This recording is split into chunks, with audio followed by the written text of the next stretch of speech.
story of Sulaiman alayhi salam, Hudhud, Bilqis, starts from this incident. Sulaiman alayhi salam looks towards the people, and Sulaiman alayhi salam says that verily I do not find Hudhud around this area. He said, if I do not find Hudhud very, very soon, either I will punish Hudhud by cutting the throat of Hudhud, meaning killing Hudhud, or I will give him the most severest of the punishment.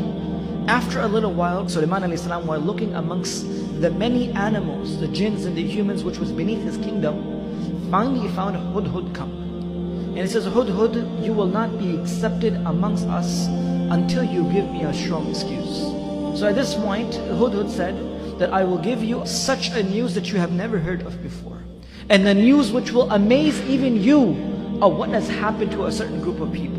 He said, while I was flying over a group of people known as the nation of Saba, when I was flying over this people, I saw that there was a woman. She is the queen of these people.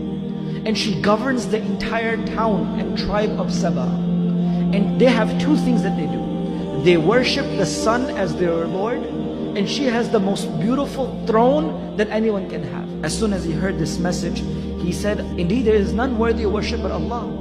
How is possible that these people are worshipping someone rather than Allah subhanahu wa ta'ala? So at this moment, Sulaiman alayhi salam said, I will give you a letter, and I will send you a letter and go and drop this off to her. And let's see what they say to us. By mentioning that indeed this letter is from Sulaiman, the Nabi of Allah, towards the woman which is Bilqis, the queen of Saba. And he writes with the name of Allah, Bismillahir Rahmanir Rahim. I begin with the name of Allah subhanahu wa ta'ala. And the entire letter of Sulaiman alayhi salam was sent. When this letter was sent towards Bilqis, Hudhud went and he dropped it off. When she found this letter, when she received this, she did not make a decision herself. She consulted with all the chieftains, all the chiefs of her kingdom. She gathered them together. And she says, I will not make a decision until I take each and every of your opinion. Because I am the one who don't make decision until you approve of it. So as soon as she recited this letter from Sulaiman alayhi salam towards them, the chief said, O the queen, we have strength, we have power. We have ability and forces to destroy this person. Why don't you give us a chance? The queen of Saba, known as the queen of Sheba, Bilqis, she was a very intelligent and a smart woman. She says that I have noticed that when kings take over other nations, they destroy their families and generations to come. And the most honorable people amongst them become the most disgraceful. So I don't want to take a chance. Give me another opinion. So then she thought of an idea to send some gifts to Sulaiman alayhi salam. That if he is only a person looking to take over countries and places to become a king, then he would accept my gift. He would accept my hadiyah and he will close his mouth.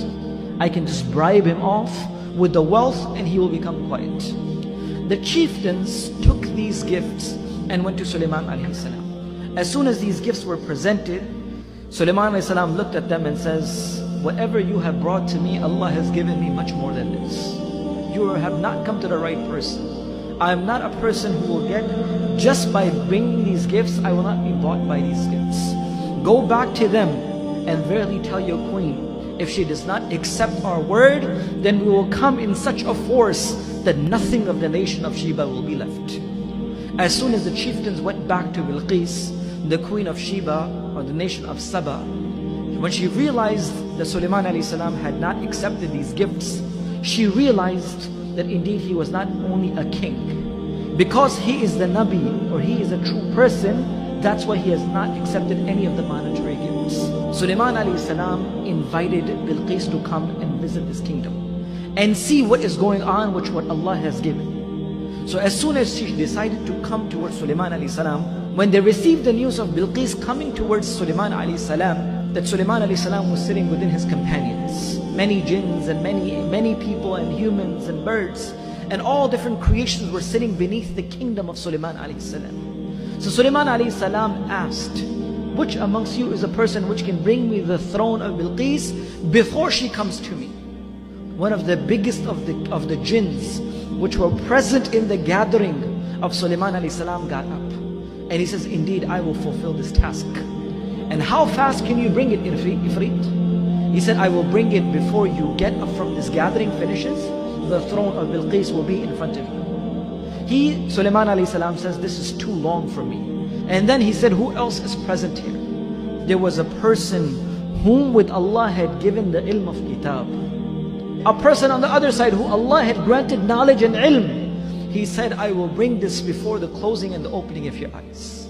I will bring it in such a pace that before you notice again, the throne of Bilqis will be with you. As soon as the order was given towards this individual, the throne of Bilqis was brought towards Sulaiman alayhi salam. And Sulaiman alayhi salam ordered the jinns and the humans present in his kingdom to make the changes in the throne that she cannot distinguish it right away.